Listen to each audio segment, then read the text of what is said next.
Olá, tudo bem?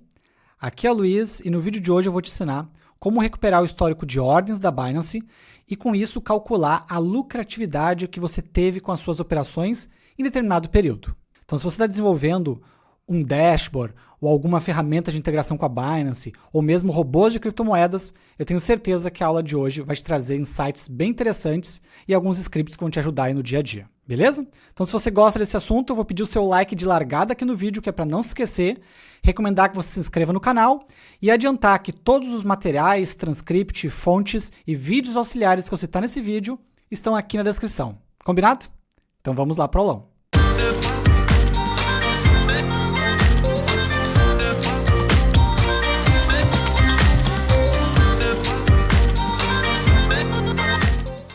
Nossa missão é escrever um script, escrever um algoritmo que pegue os dados das ordens realizadas, certo?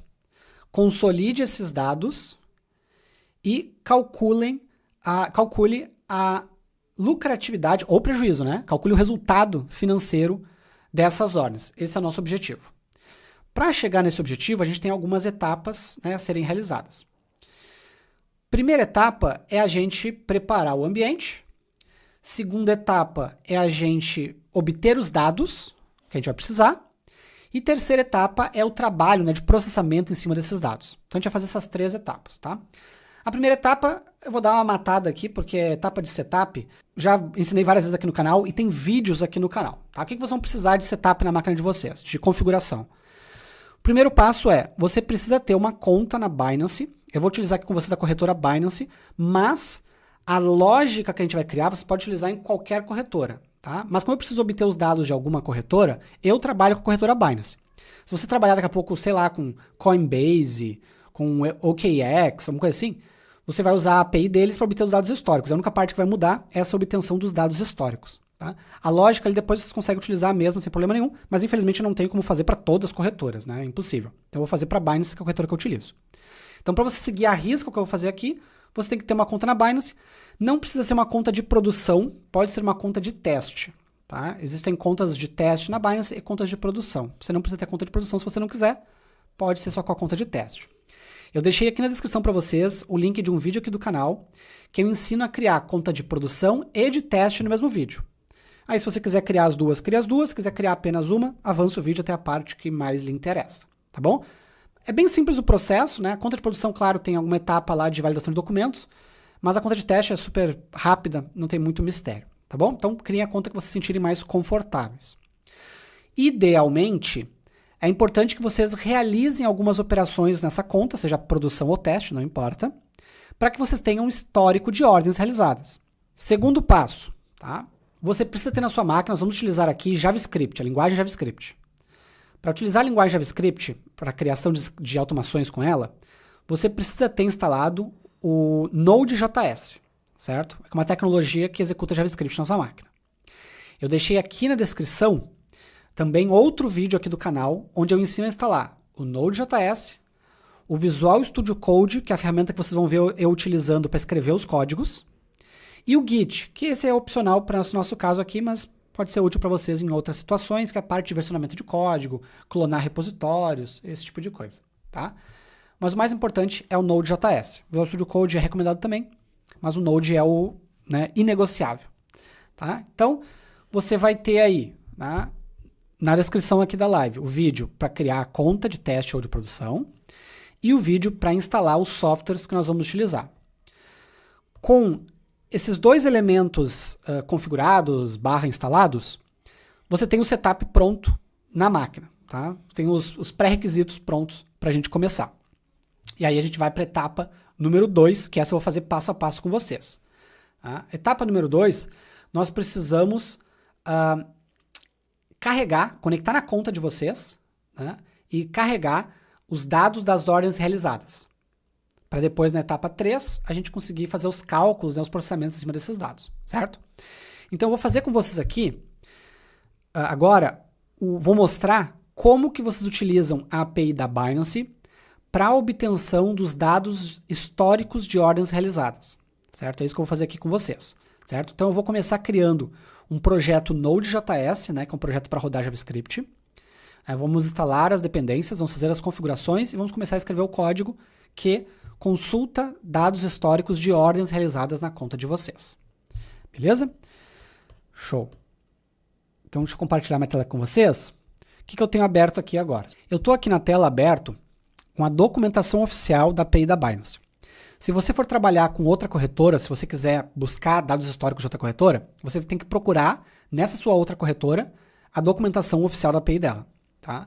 Geralmente são parecidas as APIs, né, no termo, nas formas de consumir, né, mas muda ali a URL, muda os parâmetros, esse tipo de coisa, então tem que tomar cuidado de corretora para corretora, tem que analisar a documentação. No caso da Binance, ela tem este endpoint de API aqui, esta URL, que é, se você fizer um GET, uma requisição GET, em @API, /v3, /allorders, você consegue pegar as ordens da conta, né, independente do status. Ordens ativas, canceladas ou preenchidas, né, que são as ordens executadas, certo? E aí você vai ver que os parâmetros, né, obrigatórios são o symbol. O que é o symbol? É o par de moedas. Então tem que dizer qual par de moedas eu quero obter os dados históricos. Então, eu quero saber todas as ordens realizadas na minha conta de BTC USDT, por exemplo, né, BTC em Tether, Bitcoin em Tether, né, ou de ETH USDC, né, ou de BNB em Solana, sei lá, estou inventando aqui, tá? Então você tem que informar o par de moeda que você quer consultar, certo? A Binance não tem uma API que traz tudo de tudo, né? Ela organiza aí por pares de moedas, certo? Então se você opera mais de um par de moeda, isso é bem comum, você tem que tomar nota de quais são os pares de moeda que você negocia, certo? Para colocar no seu script, né? Eu vou fazer com um par de moedas, depois você coloca aí os seus vários pares, adapta, enfim, ou executa várias vezes, uma vez para cada par de moeda, conforme você quiser obter os dados históricos de todos. Tá? Então, um parâmetro obrigatório é o symbol, e outro parâmetro obrigatório é o timestamp. Tá? Esse timestamp aqui é o timestamp da sua máquina local. É muito simples de pegar isso, na verdade, mas muita atenção que a hora da sua máquina local tem que estar finamente ajustada com a hora do servidor da Binance. Se tiver alguns segundos de atraso ou adiantado, dá erro na requisição. A Binance não aceita, certo? Então, se você tiver algum erro falando de timestamp, falando de... Acho que fala de timestamp o erro. Acho que não tem outra palavra que eu possa dizer melhor do que essa. Citou timestamp, citou relógio atrasado, errado, coisa do tipo, você tem que ajustar o relógio da sua máquina. Tá? Ele pode ter alguns segundos ali de tolerância, mas são bem poucos, tá bom? Na descrição da live, eu vou deixar o link de um artigo chamado Erros Comuns com a API da Binance. Este erro de relógio é muito comum as pessoas terem, tá? Principalmente quem trabalha com Windows. Não sei o motivo, mas o servidor de relógio do Windows, ele atrasa com facilidade, tá? Então, neste artigo de erros comuns da Binance, eu coloco dicas de como você resolve esse problema de relógio da sua máquina, tá bom? Então, se você não tiver, beleza. Se você tiver erros relacionados a relógio, procura aqui na descrição o link desse artigo e já salva esse artigo. Se você gosta de fazer scripts de automação para Binance, já salva esse artigo porque ele tem solução para os erros mais comuns, os principais erros, né, acumulados ao longo de vários anos ensinando sobre este assunto, tá? Estão lá com soluções de como vocês resolvem, certo? Beleza, então parâmetros obrigatórios é o symbol e o timestamp. Os demais parâmetros são opcionais conforme você quer fazer a consulta na API de dados históricos das ordens, tá? Nós vamos utilizar o limit, que ele diz quantas ordens vocês querem retornar, tá? Por padrão retorna 500 últimas ordens e o máximo é 1000, certo? Se você já realizou mais de 1000 ordens e você quiser pegar todas, você vai ter que fazer mais de uma chamada. Agora, se você quiser pegar somente as últimas 1000, que geralmente geralmente atende bem, tá? Mas se você acreditar que precisa mais, né, você pode estar fazendo mais de uma chamada, aí mexendo com os outros parâmetros, tá bom? Start time e end time, eles só são úteis para quem quer fazer consolidado de um dia apenas, porque você não pode ter um intervalo maior que 24 horas, tá? Infelizmente, né? E se você precisar de intervalos maiores, você tem que usar esse order ID aqui. Então, Luiz, eu fiz mais de 1000 ordens no mês, eu quero fazer o consolidado do mês, né? Se você fez mais de 33 ordens por dia, mais de 34, vai dar mais de 1000 no mês, né? No mesmo par de moedas. Então você vai ter que fazer em cada chamada, você vai ter que passar o Order ID, né, da última que você recebeu, e aí ele vai pegar 1000 a partir daquela, certo? Daquela ordem. Então cada ordem tem um ID, vocês vão ver lá quando a gente fizer o teste. Você pode ir paginando a partir do Order ID, tá? Que daí isso resolve essa questão do limite de 1000, tá bom? Isso, claro, para quem fizer mais de 1000 ordens no período que vocês vão querer os dados, tá bom? Beleza? Então acho que é isso. Esse Hackville Window aqui é que tem a ver com tolerância de demora no processamento da requisição, mas aqui para o nosso caso não se aplica muito.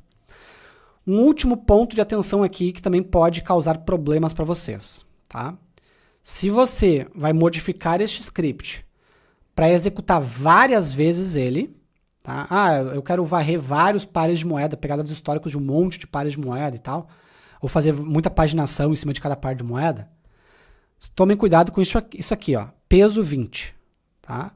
A Binance tem limites de uso de API, e esta aqui é uma API relativamente pesada, tá? Peso 20 é uma API relativamente pesada. Então, eu deixei aqui na descrição para vocês também um artigo no meu blog, que também tem vídeo, se você preferir assistir em vídeo, detalhando sobre limites de uso da API. Então, se você está fazendo algum laço de repetição chamando a API várias vezes, recomendo você assistir esse vídeo para evitar qualquer tipo de problema ou bloqueio na sua conta. Tá bom? Tem limites de uso lá. São limites bem generosos, na minha opinião. E sempre tem como a gente jogar com eles, né, dar umas atrasadas se você precisar fazer várias requisições e tudo mais. Tá bom?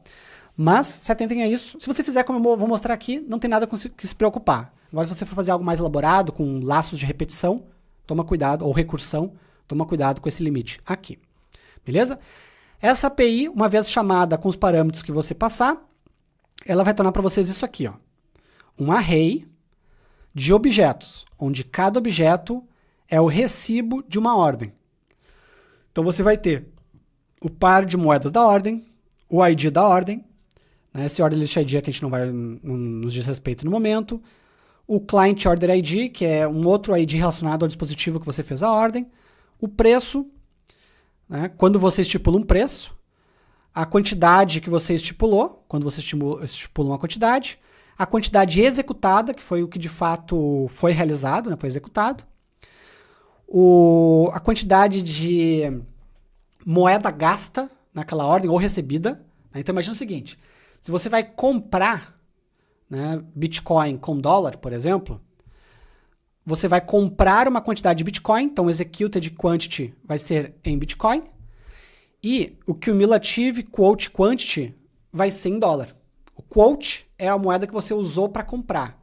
A quantidade é a moeda que você recebeu na compra. Agora, na venda é diferente. Na venda, o quantity é a moeda a quantidade que você vendeu, né? E o quote é o que você recebeu. Tá? Quote é sempre num par de moedas, o quote é sempre a moeda à direita, tá? E a quantidade é sempre a moeda à esquerda, certo? Então, nesse exemplo aqui que eles dão, ó, LTC, BTC, o LTC é a quantidade sempre e o BTC é o quote sempre, neste exemplo aqui, tá? Então, na direita é o que você gasta na compra e recebe na venda, e na esquerda é o que você ganha na compra e entrega na venda. Pode parecer um pouco confuso no início, mas é isso aí mesmo, tá? O status da sua ordem, né? Então, o que a gente vai se atentar aqui são as ordens filled, né? Que são as ordens executadas, certo? Já foram preenchidas. Time enforce são regrinhas de execução, o type foi o tipo de ordem, o side se é buy ou sell, né? Se é compra ou é venda. Se você fez stop price, vai estar aqui, né? Se for stop loss ou coisa do tipo. Se você fez ordem do tipo iceberg, vai estar aqui. A hora de submissão da ordem, a hora de atualização da ordem, né? Eu tenho aqui a ordem, a hora de execução, a working time, a ordem de execução.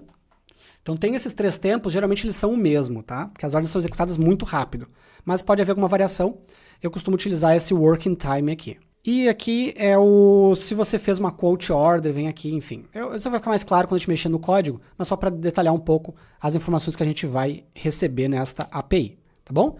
Então, beleza, já fizemos o estudo da documentação. Eu sempre recomendo vocês começarem sempre pela documentação, olhando a documentação, estudando ela, certo? E depois você vai para o código. Eu vou codificar com vocês aqui no Visual Studio Code, tá? Que é a ferramenta que eu utilizo, mas você pode utilizar qualquer ferramenta aí que aceite JavaScript. Abra o terminal, vocês podem abrir com terminal, new terminal. Navega até uma pasta onde você guarda aí os seus projetos, certo?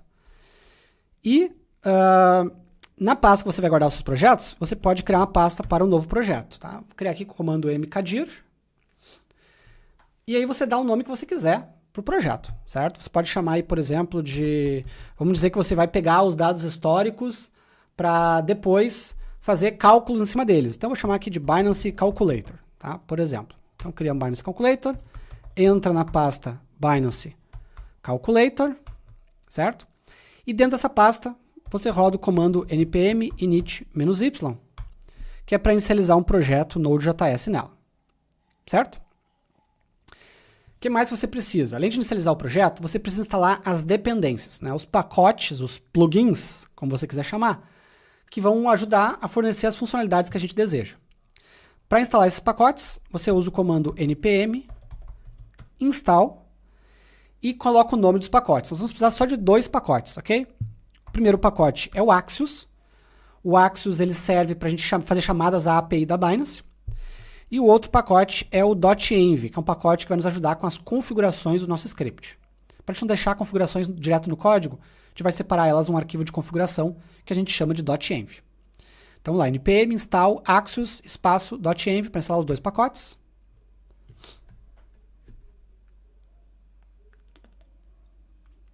Já instalou. Agora vamos abrir esse projeto aqui no Visual Studio Code. Vai lá em Open, navega até a pasta onde você criou o projeto. No meu caso foi aqui no desktop, Binance Calculator. Então tá aqui o projeto, tá? Só tem 2 arquivos de configuração e a pasta de plugins, de dependências. Você vai criar, tá? No botão aqui de New File, você vai criar um novo arquivo com o nome .env. Tá? Só .env, que é o arquivo de Environment Variables, né? De variáveis de ambiente. É o arquivo de configurações do projeto, certo? Primeira configuração que você precisa colocar aqui é symbol, certo? Symbol é o par de moedas que a gente vai consultar os dados históricos. Eu vou colocar aqui, por exemplo, BTC ou USDT, certo? Mas pode ser qualquer par de moedas aí que você tenha negociado, tá bom? A BTC ou USDT é a mais popular. Eu vou colocar aqui também a API URL. O que é API URL, Luiz? É o endereço de servidor da Binance. Eu vou colocar isso aqui porque você pode operar esse script tanto apontado para produção quanto apontado para testes. Vai aí do seu interesse, a sua necessidade. Tá? Se você quiser colocar para produção, a sua API, né, ela vai ser, a API URL vai ser essa aqui, ó, https://api.binance.com, tá? Vai ser essa aqui. Agora, se você quer fazer o script apontado para teste, vai ser essa aqui, testnet.binance.visio, tá bom? São essas URLs que você precisa saber. Ambas estão documentadas aqui no material da Binance, tá bom? Mas são essas aqui. Tem mais de uma URL, na verdade, que você pode estar utilizando. Essas aqui são as que eu utilizo. O que mais? Você vai precisar também de um API Key. Sua chave de API. Quando você cria a conta na Binance, seja de teste ou de produção, tem uma área em algum lugar, tá? Isso muda teste e produção, que você gera um par de chaves. Tá? Uma é a chave de API, a outra é o segredo dessa chave. Certo? Então você vai precisar desse par de chaves.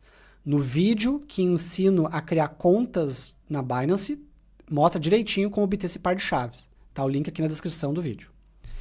Tá? Então você vai colocar aqui sua API Key, não vou mostrar a minha aqui, e você vai colocar também o seu API Secret.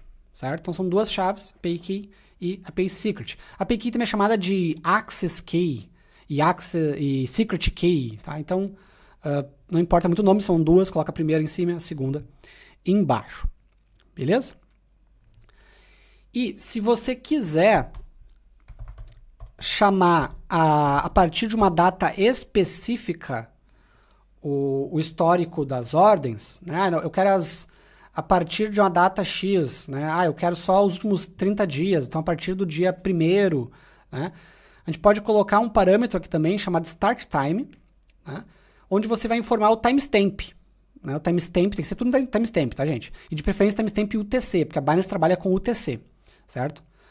Então, a gente aqui no Brasil, por exemplo, está no UTC-3. Então, você tem que pensar, né, que a gente está com 3 horas a menos do que o valor UTC, né? Então, coloque 3 horas a mais do horário do Brasil para saber o horário o horário UTC, que é o horário que a Binance usa, tá bom? Se você não quiser considerar nenhum período específico, que é tudo que conseguir trazer, usa 0 aqui, tá bom? Mas se você quiser, não quero a partir do dia 1º de março de 2025, por exemplo, né? Você pode transformar a data para timestamp, tem vários sites na internet que fazem isso, procura no Google, timestamp to date. Desculpa, date to timestamp, não, ao contrário. Você vai botar a data e daí gera o timestamp, você copia e cola aqui, tá? Timestamp em milissegundos, ok? Então, por enquanto, é isso que a gente precisa. Depois eu vou colocar minhas chaves aqui, mas por enquanto eu não vou mostrar as minhas chaves para vocês coloquem a de vocês no arquivo .env de vocês, certo? Então, essas aqui são as configurações que a gente vai precisar. Um ponto importante. Pensando no cálculo ali na frente, é legal a gente colocar mais uma configuração, certo? Que é a BNB Commission, que você vai colocar true ou false. Isso aqui quer dizer se você está ou não está utilizando BNB para pagar as comissões dos trades, tá? Toda corretora cobra comissão, uma taxa de corretagem, né? Uma comissão em cima de cada ordem realizada. Na Binance você tem a opção, né, de cobrança normal, né? Que daí ela vai pegar a moeda sendo negociada e vai comer, vamos dizer assim, 0,1% em cada ordem realizada. Ou você pode pagar utilizando BNB, que é a própria moeda da Binance. Nesse caso, a taxa de corretagem não é cobrada em cima da ordem realizada, não, em cima da moeda negociada, mas sim em cima do seu saldo de BNB que você tem na carteira. E aí, a Binance te dá um desconto de 25% nas taxas. Em vez de pagar 0,1%, você paga 0,075% por ordem realizada. Então, esse é um truque bem comum de economia de taxas, certo? Que é super útil para quem opera em grande quantidade. Em quantidade de trades, né? Só que a gente precisa dizer para o script ali na frente se eu estou utilizando o BNB como comissão ou não. Porque se eu não estou utilizando, ele já vai ter os valores descontados nas ordens realizadas. Agora, se eu estou utilizando o BNB, eu vou ter que fazer esse cálculo à parte para incluir no cálculo de lucratividade. Vai ficar mais claro quando a gente mexer no código de lucratividade, mas já pode deixar essa variável aqui. Você bota true se você usa BNB para pagar as taxas ou bota false se você não usa. Se você não usa, recomendo que use, tá bom? 25% a menos você paga de taxas utilizando o BNB. Vale super a pena. Não precisa ter um monte de BNB na carteira. Compra ali $10 de BNB, uma coisa assim, deixa lá na carteira, só para pagar taxa. Vale super a pena. Beleza? Show. Por fim, tá? O .env acabou, tá? O .env que a gente precisava ter são essas 6 variáveis aqui. Só não esqueçam de colocar a API Key e a API Secret de vocês. Aí lá no package.json eu costumo mudar esse script aqui de teste para start e dizer que o programa vai iniciar a partir do index.js, que é um arquivo que a gente tem que criar agora. Tá? Então, o comando para iniciar o projeto é node espaço index.js. Vamos criar esse index.js aqui. E é nele que a gente vai programar, né, e passar aí o restante da nossa aula, certo? Vamos lá. Vou escrever com vocês agora o programa JavaScript que carrega os dados históricos da API lá de All Orders da Binance. Primeiro passo, precisamos carregar o pacote .env, então require.env, e com este pacote carregado, nós vamos carregar as configurações com o comando config. Isso aqui vai pegar, vai ler tudo que está no .env e vai trazer para a memória do nosso script. Próxima dependência que a gente tem que carregar, a gente tem que carregar um objeto com o pacote do Axios, para a gente poder fazer as chamadas à API. E eu também vou precisar carregar um objeto cripto de um pacote de mesmo nome, um pacote chamado cripto. Nós não instalamos este pacote porque ele é um pacote nativo do Node. Ele serve para realizar operações de criptografia. Toda a comunicação com a Binance, principalmente essas operações que envolvem dados da conta de vocês, elas requerem assinaturas criptográficas. E a gente vai fazer essas assinaturas criptográficas com este pacote aqui. Tá bom? Então, precisamos começar carregando essas 3 dependências. E aí, na sequência, nós vamos carregar algumas configurações no nosso código para facilitar a forma que a gente vai escrever o código depois. Então, por exemplo, o symbol, né? Eu estou carregando uma constante aqui, tá? process.env.symbol. Então, o que é o process.env.symbol? Quando você faz o config aqui do .env, ele carrega as variáveis para a memória do processo da aplicação, e aí você pega desse jeito, process.env. O nome da variável conforme está lá no .env. Tá bom? Tá lá tudo maiúsculo, aqui tudo maiúsculo também. Só estou fazendo isso aqui para diminuir o código que a gente vai ter que escrever depois, tá? Transformando esse nome maior num nome menor. Só isso. Tá? Não tem nada de magia aqui.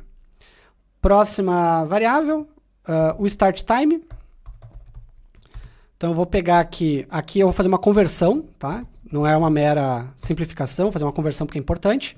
Então eu vou fazer um parse int de process.env.startTime, e se por algum motivo ele não foi preenchido, eu vou colocar um 0 aqui, vai ser ou 0, tá bom? Então se ele não foi preenchido por algum motivo, a gente assume 0 por padrão, para não dar erro. Vou precisar do API Key, process.env.api Key, vou precisar do API Secret, certo? API Secret, e vou precisar da API URL. Tá? Esses aqui é só realmente para diminuir o tamanho das variáveis. Tá? Beleza? Então só carreguei aqui as configurações que a gente vai utilizar, certo? E agora nós podemos escrever a nossa função que vai utilizar essas variáveis e os pacotes que a gente carregou. Obviamente, tem várias maneiras de escrever esse script. Tá? Vou mostrar uma abordagem aqui, mas se você já é programador JavaScript, ou mesmo programador de outras linguagens, e você tem uma visão diferente de como escrever, manda ver que no final das contas o que importa é resolver o desafio, né? Resolver o problema que a gente quer resolver. Tá? Então vamos lá. Eu vou criar com vocês aqui uma função assíncrona.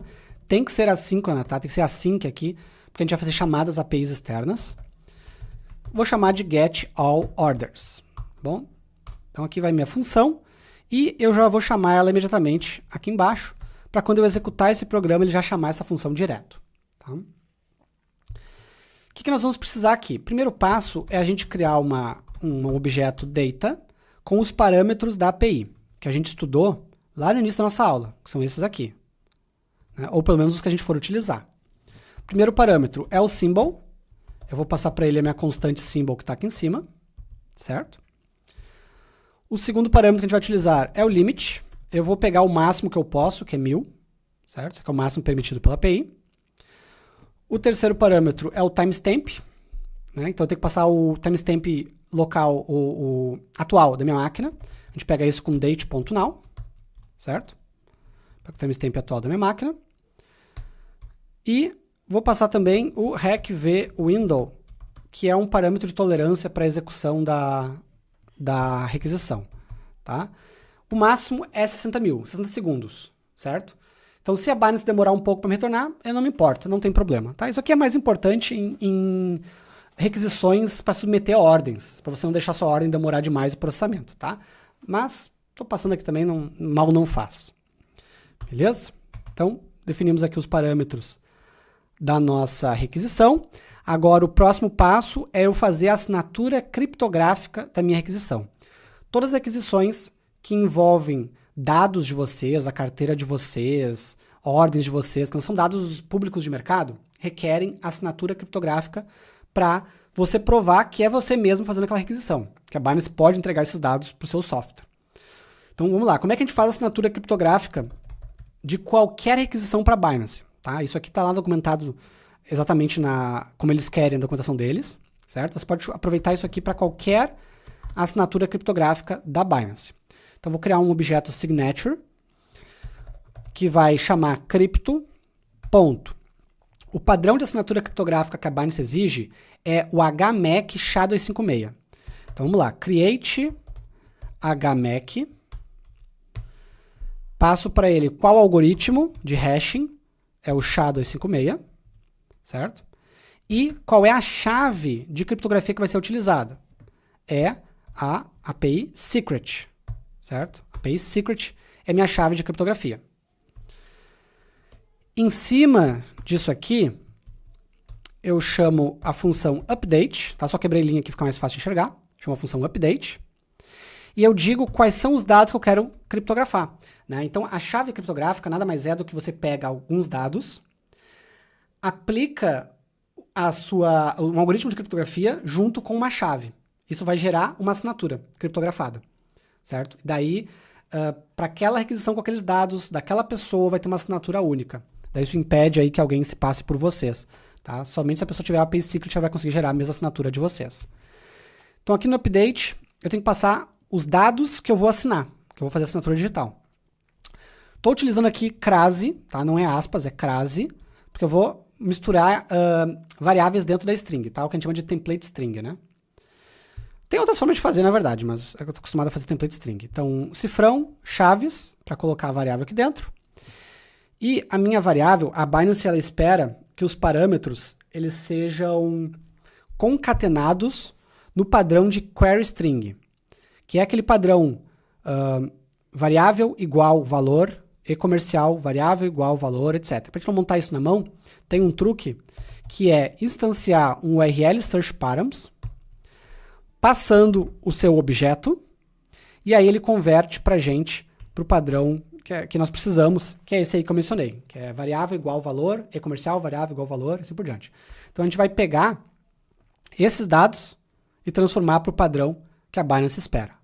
Tá? Então isso aqui vai passar os dados, nós vamos assinar digitalmente, e por fim eu faço um digest para hexadecimal. Tá? Por padrão, a assinatura digital ela é binária. Então aqui eu defini qual é o algoritmo, qual é a chave.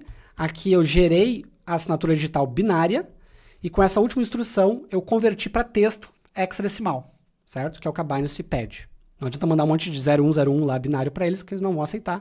Tem que mandar hexadecimal. Beleza? Agora que eu tenho os dados crus, eu tenho a assinatura criptográfica, eu crio um novo objeto juntando essas duas coisas. Então eu vou pegar tudo que tem em data, a gente utiliza o spread operator para isso, 3 pontinhos. Então eu pego tudo que tem em data, mais a assinatura e formo um novo objeto. Tá? Ou se quiser, pode pegar o data e colocar um campo a mais signature nele, também funciona. E por fim, tá? Para Binance eu não vou passar um objeto JavaScript, eu tenho que passar uma query string. Porque quando eu monto a URL, essa API aqui é um GET. Esses parâmetros aqui eu tenho que passar na URL, certo? Então eu tenho que converter este objeto newData para variáveis de URL. Então eu vou ter aqui um const QS. Na URL eu tenho que começar as minhas variáveis com interrogação. E aí eu faço o mesmo truque que eu fiz antes ali, ó, new URL search params, só que em cima de newData. Aí ele vai gerar a string, não somente com os dados, como com a assinatura criptográfica também, tá bom? Então estou preparando aqui a requisição e agora eu posso fazer a requisição. Como a requisição pode dar erro, eu vou usar um bloco try-catch aqui, para em caso de erro jogar no console os detalhes para a gente, né, porque eventualmente pode ter erro, certo? E aqui dentro eu faço a chamada. Eu vou ter um const result, que vai receber um await de Axios, e passando por parâmetro para o Axios, né, que é o pacote que faz as chamadas a APIs, eu passo um objeto de configuração da requisição. Então, minha requisição, qual é o método? Está aqui na documentação, ó, get. Então, meu método é get. Qual é a URL? A URL, eu vou fazer uma junção aqui da minha API URL, porque minha API URL tem só o endereço do servidor, certo? A minha API URL, barra o que está aqui, né? Ó, barra API, barra V3, barra all orders, certo? Isso dá o endereço que eu preciso, mas eu também preciso dos parâmetros. Então a gente abre mais um cifrão chaves e bota o nosso QS aqui, que é a nossa query string. Tá bom? Que a gente montou aqui em cima. Então isso aqui vai montar a URL completa que a gente precisa. Beleza? E por fim, eu preciso passar cabeçalhos. Um único cabeçalho eu preciso aqui, tá? É um objeto com uma única informação, que é o cabeçalho x-mbx-API key. E o valor que eu tenho que passar nesse cabeçalho é a minha API key. Então, o secret eu uso para assinatura criptográfica. A API key eu passo no cabeçalho. Aí, quando essa requisição chegar na Binance, ela vai verificar. Essa API key bate com essa assinatura criptográfica, é o API secret correto, né? Foi utilizado? Senão, ela vai recusar a requisição de vocês. Ponto importantíssimo. Se você estiver utilizando API URL de produção, API Key e API Secret tem que ser de produção. Se você está utilizando API URL de teste, API Key e API Secret tem que ser de teste. Tá? Não dá para misturar, senão dá erro. Tá? Vai dar um erro lá de invalid API Key, certo? Se você tiver o erro de invalid API Key, ou a sua API Key está errada, você pode ter copiado ela errado, né? Ou ela foi excluída, ou alguma coisa aconteceu com ela, tá? Ou você está usando a API Key do ambiente errado, ou o par errado, né? API Key de uma, API Secret da outra, esse tipo de coisa, tá bom? Revise aí a sua chave de API. Beleza? Vou pegar aqui, vou jogar no terminal para a gente ver se funcionou. Vou jogar o result.data, que é os dados de retorno, para a gente ver se funcionou. E vou retornar o result.data, né, que pode ser útil mais tarde. Tá? Mas o mais importante é a gente enxergar no console aqui se funcionou ou não funcionou. Tá bom? Então é isso que a gente tem neste momento aqui. Tá? Você pode também filtrar com o Start Time, depois eu posso mostrar para vocês como é que filtra ali. Por enquanto não tem necessidade, vamos fazer esse primeiro teste para ver se está funcionando. Beleza? Então eu vou tirar agora rapidamente aqui o compartilhamento para poder botar as minhas chaves, a fim de poder realizar o teste com vocês e sem expor as minhas chaves, né? Show. Vou compartilhar de novo aqui com vocês. Então, só coloquei API Key e API Secret lá no meu .env, tá? E lá eu também estou com a URL de testes apontada.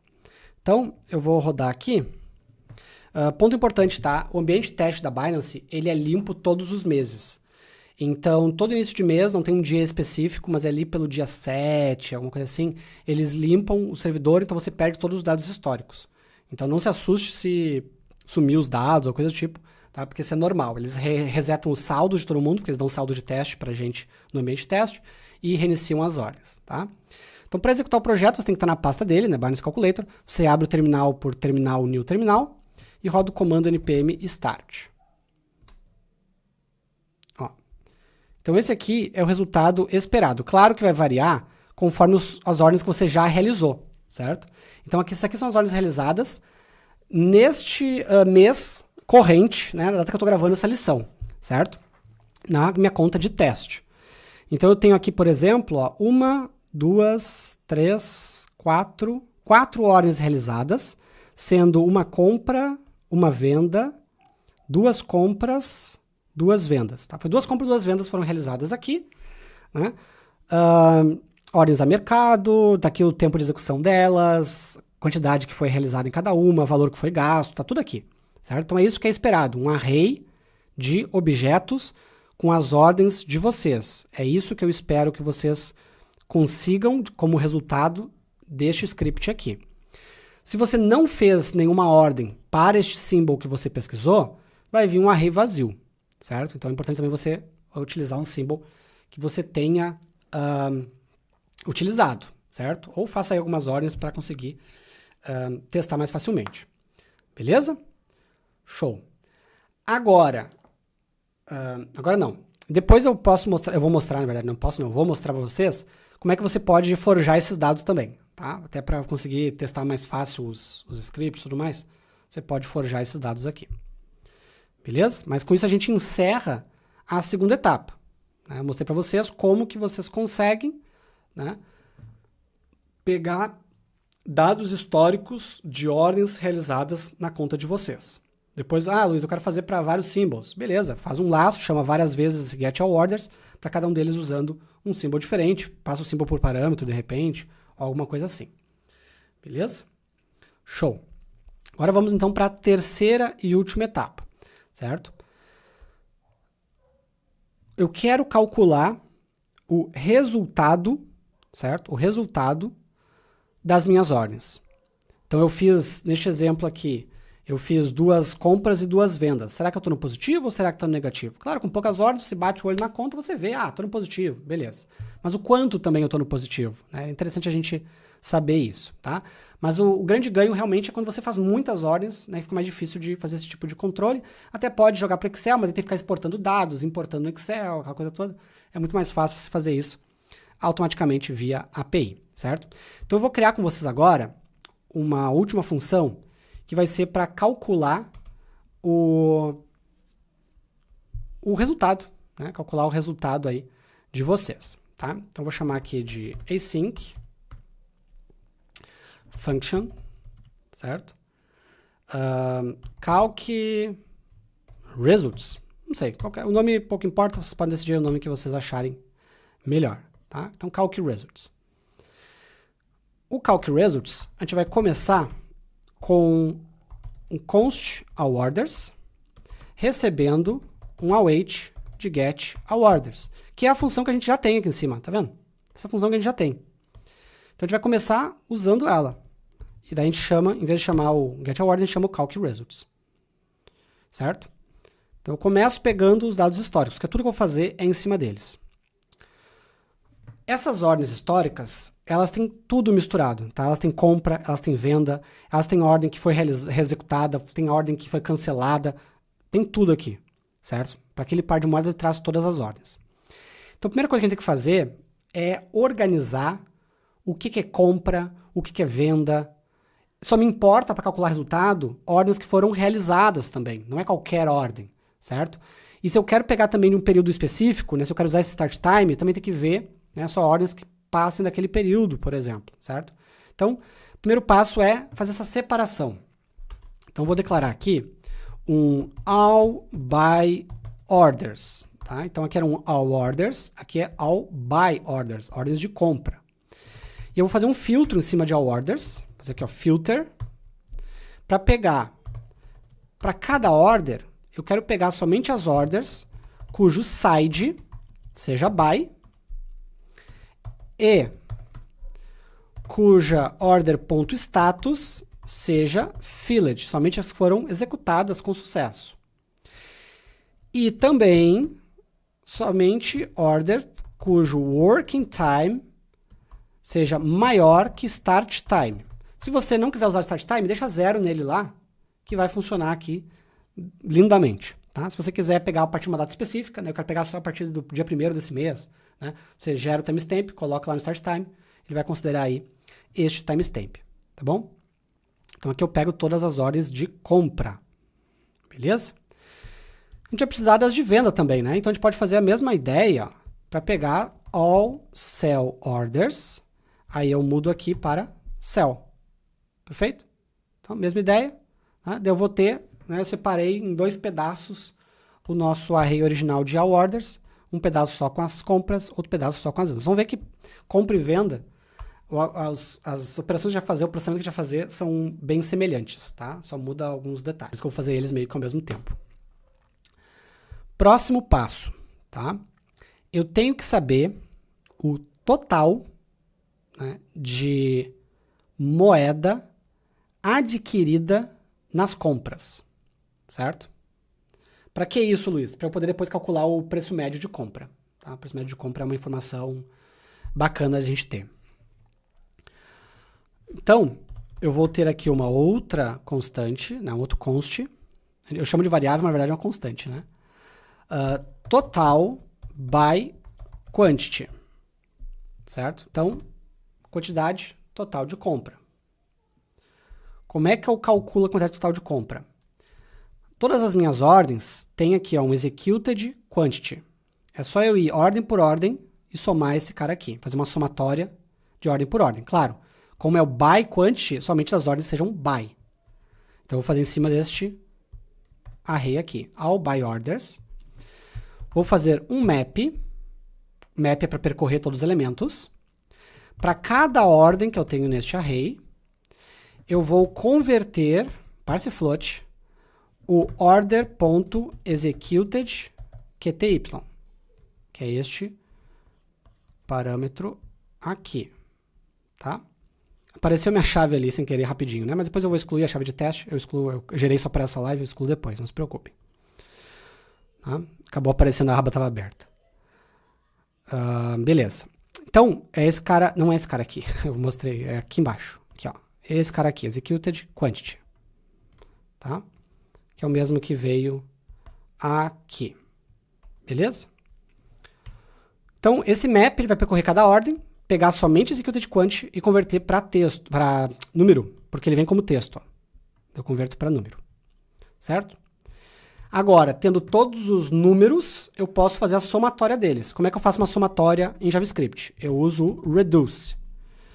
Reduce, ele é uma high order function, que a gente chama, uma função que itera sobre arrays, onde ela recebe por parâmetro uma outra função de 2 números, onde eu faço uma operação com esses 2 números. E aí ele vai repetir essa operação para cada elemento do array anterior ao reduce. Então eu tenho um array de números e eu estou fazendo uma soma de 2 em 2. Então eu pego o primeiro, somo com o segundo, o resultado eu somo com o terceiro, o resultado eu somo com o quarto, assim eu vou somando todos. Tá? No final eu vou ter aí o somatório do total de quantidade de moeda comprada, certo? Outra informação que eu preciso, eu posso já fazer isso aqui para venda também, né? Então eu vou ter aqui um total sell quantity, tá? Total de ordem de moeda vendida, certo? Daí eu uso aqui ó, o all sell orders, o resto é igual, certo? E eu também quero saber o volume total de moeda gasta para fazer as compras, né? Que é o total que eu recebi de moedas. Mas eu quero saber também o total de moeda gasta para fazer as compras, que é o meu total by quote. Quote é a moeda que eu uso para comprar. No par BTC ou USDT, BTC é o que a gente chama de base, que é onde eu tenho a quantidade, e o USDT é o que eu chamo de quote, né, que é a moeda de cotação, moeda do preço, certo? Então aqui é o total by quote, é a moeda à direita que eu gastei para fazer as compras. Como é que eu vou pegar isso? All by orders, é bem parecido com o anterior. Map, para percorrer todos os elementos. Order recebe, para cada ordem, eu vou fazer uma conversão de order ponto, e aí eu recomendo inclusive que vocês copiem para não ter erro, tá? Esse cara aqui, ó, cumulative quote quantity. Esse aqui é o cara que a gente precisa, certo? Eu vou pegar todos os cumulative quote quantity, que é o quanto foi numa compra, é o quanto foi gasto, né, para comprar a criptomoeda, e vou fazer um reduce de novo. Pode copiar esse mesmo reduce aqui de cima, que é o mesmo somatório, tá? Isso vai me dar o total de moeda que eu gastei comprando. Perfeito? Do outro lado, pode copiar, eu vou ter o total sell quote, que eu pego em cima de all sell orders. E aqui eu não vou ter a quantidade de moeda que eu gastei comprando, eu vou ter a quantidade de moeda que eu ganhei vendendo, né? Porque na compra de BTC ou USDT, eu gasto o USDT e ganho o BTC. Na venda de BTC ou USDT, eu vendo BTC. Então, eu gasto BTC e ganho o USDT. Tá? Então, aqui é o contrário. Tá? Em ambas, esse cara aqui vai ser sempre em USDT. A diferença aqui em cima aqui é o quanto eu gastei de USDT e aqui embaixo é o quanto eu ganhei de USDT. No exemplo, BTC ou USDT. Tá? Daí você adapta aí para a sua moeda. Ah, Luiz, eu opero em reais. BTC BRL, por exemplo. Então, quando eu falo de quote, eu estou falando de BRL neste segundo exemplo. Beleza? Então aqui eu já tenho algumas informações que eu posso exibir na tela, né, que são interessantes. Então eu posso colocar aqui, ó, console.log, como é terminal de linha de comando, né, vou jogar no terminal. Estou abrindo aqui crase, total, vou colocar em inglês aqui, tá, porque eu programo tudo em inglês, mas você pode colocar em português, tá? Total gasto, total spent. Em que par de moeda? Symbol. Então, quanto eu gastei considerando esse par de moeda? 2 pontos. E aí a gente vai colocar aqui, que é o total by quote, quanto você gastou. E para não ficar um monte de casa decimal, eu vou usar um toFixed de 2 aqui, tá? Mas se quiser mais casas decimais, só tirar esse cara aqui, ou botar um número maior. Como eu opero bastante com stablecoin, geralmente stablecoin a gente usa 2 casas decimais, né? O SDT, o SDC, FD, USD, ou moeda fiduciária, né? BRL, USD, daí você usa 2 casas decimais. Mas se você for operar muito mais com cripto, né? Daí não faz sentido isso aqui. Beleza? Só uma formatação. Então aqui, total spent, também vou colocar o número de compras realizadas no período, uma informação interessante. Tá? Você pode colocar, obviamente, mais informações que forem úteis para você, tá? Number of buys, número de compras. Eu vou colocar aqui all by orders.length, que é para pegar a quantidade de elementos de um array, certo? Para calcular o preço médio, a gente declara aqui um const AVG by price, average by price, né? Então preço médio de compra. Eu pego o total que eu gastei comprando e divido pelo total de quantidade recebida na compra. Isso vai me dar o preço médio. Né? Então, se você faz várias compras, né, com preços diferentes, umas vai estar mais, você vai receber mais moeda, outra menos moeda, uma você vai gastar mais, vai gastar menos. Eu quero saber aí a média de preço de compra, que isso é útil aí em diversas situações, em diversos cálculos. Tá? E aí eu vou jogar isso na tela também, para a gente ver. Então, average by price. Vou botar novamente aqui minha moeda. O par que a gente está trabalhando, né? O symbol. E aí eu vou jogar aqui um AVG by price, ponto toFixed de 2 casas decimais. Beleza? Agora eu vou fazer a mesma coisa para venda, tá? Então, vou copiar esses do console log aqui até o último, para te botar aqui na venda. Eu vou ter aqui, em vez do total spent, na venda, eu tenho o total received, né, que é o total que eu recebi, certo? Então, eu boto o total sell quote aqui. Depois, em vez de number of buys, eu vou ter o number of sells, né, de vendas, certo? E aí eu vou pegar o all sell orders.length. Em vez de AVG by price, eu vou ter o preço médio de venda, então average sell price, onde eu vou pegar o total sell quote e o total sell quantity, né, dividir um pelo outro, certo? Então eu vou ter o valor médio que eu recebi por venda.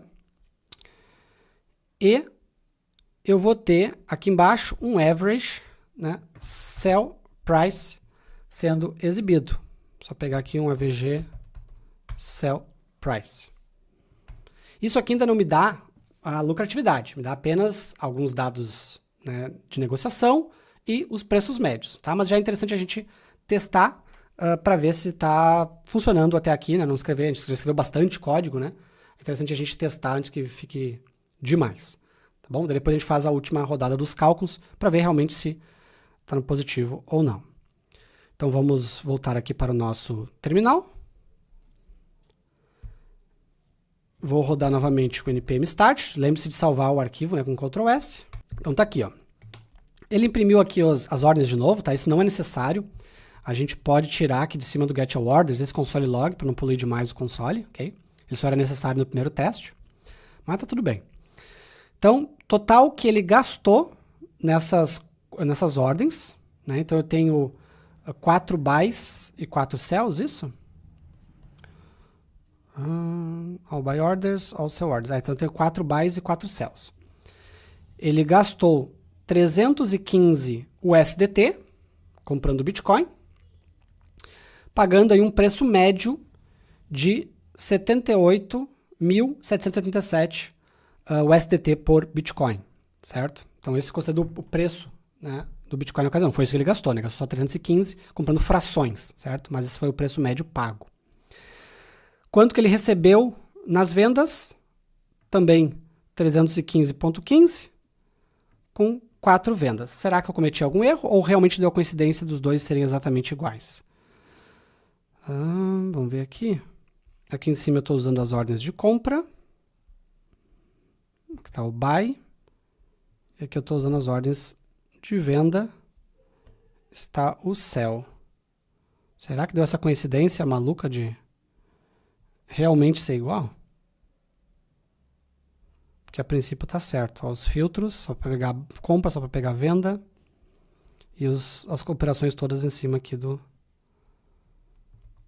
Vamos ver aqui. Eu tenho uma venda, uma compra, uma venda. É estranho que eu tenho só 4 ordens aqui. Por que ele está calculando 4 e 4? Cometi algum detalhezinho aqui que não está certo. Ah, sim, tá? Aqui. Tem que ser igualdade, né? Igualdade no JavaScript, você usa 2 iguais ou 3 iguais. Um igual só é a atribuição, tá bom? Não cometi esse erro aqui. Bem que eu achei estranho, né? Poderia acontecer? Até poderia, mas né, dificilmente seria o mesmo valor pago e vendido, porque foram operações em momentos diferentes. Então vamos de novo. Agora sim, ó. Foram 2 compras e 2 vendas. Então na compra, foram gastos nas compras 157 USDT com 52 centavos, ao preço médio de 78.759,50. Nas vendas foi recebida a quantia de 157,63 USDT, a um preço médio de venda de 78.814,62. Então assim, batendo o olho rapidamente, a gente teve um lucro aqui de 11 centavos de dólar, certo? Conta de padeiro. A gente tem que levar em consideração, né, outros elementos aí, tá? Um dos elementos é que em ambiente de teste não tem comissão, né? Então, no ambiente de teste é tudo free. Então, você não paga taxa de negociação, certo? Senão, provavelmente, esses 11 centavos aí já são menores. Não são esses 11 centavos que você vai ter recebido aqui, certo? Mas, claro, aqui não era nenhuma estratégia, nada. Só fiz algumas operações ali para ter massa de dados, tá bom? Mas... já está consolidando corretamente agora, né? Ele somou ali as compras, somou as vendas, trouxe o preço médio de cada um e batendo o olho eu já vi que eu vendi mais caro que eu comprei, no preço médio de venda está maior, né? Mas a lucratividade foi muito pequena ali, de apenas 11 centavos de dólar, tá bom? Daí a gente tem que fazer alguns cálculos para ver se isso realmente é lucro ou se ficou no 0 a 0 ou se deu mesmo prejuízo, tá? Como é que a gente faz isso? Vamos lá. Vamos primeiro agora entender a questão de comissão. Se você está operando com BNB, utilizando BNB, vamos colocar aqui em cima mais uma variável aqui em cima, tá? Que eu não tinha trazido para cá. Vamos colocar aqui, ó, const commission vai receber se process.env.bnb commission, se isso aqui tiver true, tá? Se isso aqui tiver true, a gente vai considerar 0.075, que é a comissão que a gente tem que calcular quando utiliza BNB. Se não, eu vou colocar aqui 0 de comissão. Por que eu vou colocar 0 de comissão? Na verdade, a comissão, quando você não usa BNB, é 0.1. Mas eu vou colocar 0 por quê? Quando você não usa BNB, a comissão já é retirada da moeda que você negociou. Então já é descontado isso. Então já vai acabar refletindo automaticamente no valor executado, no preço médio, etc., lá das minhas ordens. Então não preciso me preocupar com isso, tá? Isso falando de produção, ok? Em ambiente de teste não tem comissão nas ordens executadas, em ambiente de teste, tá? Mas se eu estou utilizando BNB com comissão, eu vou ter que fazer esse cálculo porque a comissão não vai ser retirada do resultado da ordem. Ela vai ser retirada da minha carteira de BNB. Então vai estar à parte, não vai aparecer no meu extrato das ordens, no meu relatório das ordens. Então eu tenho que colocar isso no cálculo de comissão, tá?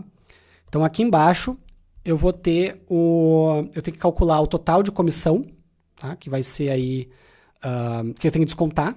Então eu vou ter aqui um const total commission, certo? E aí para calcular o total de comissão, eu tenho que pegar todas as minhas ordens de venda, saber quantas ordens de venda eu fiz. Na verdade, eu ia somar a venda com compra. Eu posso pegar só o total de ordens aqui. Deixa eu ver uma coisa. Ah, não dá. Tem que ser ordem venda e compra, porque esse get orders vem as canceladas, vem as expirada, e essas aí eu não pago taxa. Então tá certo. É all sell orders.length mais all buy orders.length. Você vai me dar todas as ordens executadas, né, que eu quero fazer o cálculo, vezes a minha comissão. Então, se eu estou utilizando o BNB, vai ser vezes 0.075. Senão vai ser vezes 0. Tá? Eu vou desconsiderar, porque, novamente, se eu estou pagando na comissão na moeda que eu negocio, já vai estar aqui embutido nesses valores anteriores. Depois, eu tenho que calcular o meu lucro.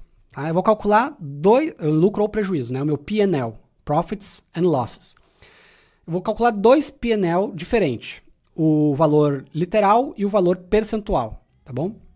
Então, o primeiro vai ser o Quote P&L, que é o valor literal. Tá? Então, se eu estou negociando BTC USDT, é o valor em USDT, por exemplo. Como é que eu calculo esse cara aqui? Tá? Aqui eu vou ter que fazer uma diferença e aplicar ainda uma regra de 3 em cima da comissão, né? Porque a comissão, como ela é percentual, eu vou ter que aplicar uma regra de 3 para pegar o valor descontado. Então eu vou usar aqui total sell quantity, sell quote, desculpa, né? Porque é o quote P&L que eu quero. Então o total que eu recebi nas minhas vendas, menos o total que eu gastei nas minhas compras, né? Então eu gastei $100 comprando e nas vendas eu ganhei $120. Você concorda comigo que o meu lucro é $20, certo? Só que eu tenho que descontar as taxas. Como a taxa é em percentual, eu faço uma regra de 3 aqui. Eu vou pegar aqui 100 menos total commission e vou dividir por 100 e multiplico isso pela diferença das vendas sobre as compras. Tá? Então isso aqui vai me dar um valor de 0 ponto alguma coisa, multiplicando por 0 ponto alguma coisa, eu vou estar descontando o percentual da comissão do total que eu recebi nas vendas, tá? Se eu gastei mais comprando do que vendendo, vai dar um número negativo. Eu vou ter prejuízo, certo? Agora, se eu ganhei mais vendendo do que eu gastei comprando, vai ter um número positivo aqui, por menor que ele seja. Beleza? E aí a gente exibe no console, né? Vou botar aqui, ó, quote P&L, né? Em USDT, né? Em symbol. No meu caso é USDT, mas no symbol. Eu coloco aqui o meu quote P&L ponto to fixed de 2 para ter duas casas decimais apenas. Beleza? E por fim, eu vou calcular o P&L de percentual, que é o mais comum, né? Que o pessoal mais utiliza aí. Para isso eu pego o P&L quote, que é o valor literal, e aplico uma regra de 3 em cima do valor gasto comprando. Então eu tenho o valor da minha lucratividade, aplico uma regra de 3 em cima do valor gasto comprando, eu vou ter aí o percentual de alteração desses valores. Né? Então eu pego aqui, multiplico por 100, porque eu quero em percentual, e divido por quanto eu gastei. Eu vou ter o percentual que aquele quote P&L representa de diferença em relação ao quanto foi gasto. E vamos jogar isso na interface.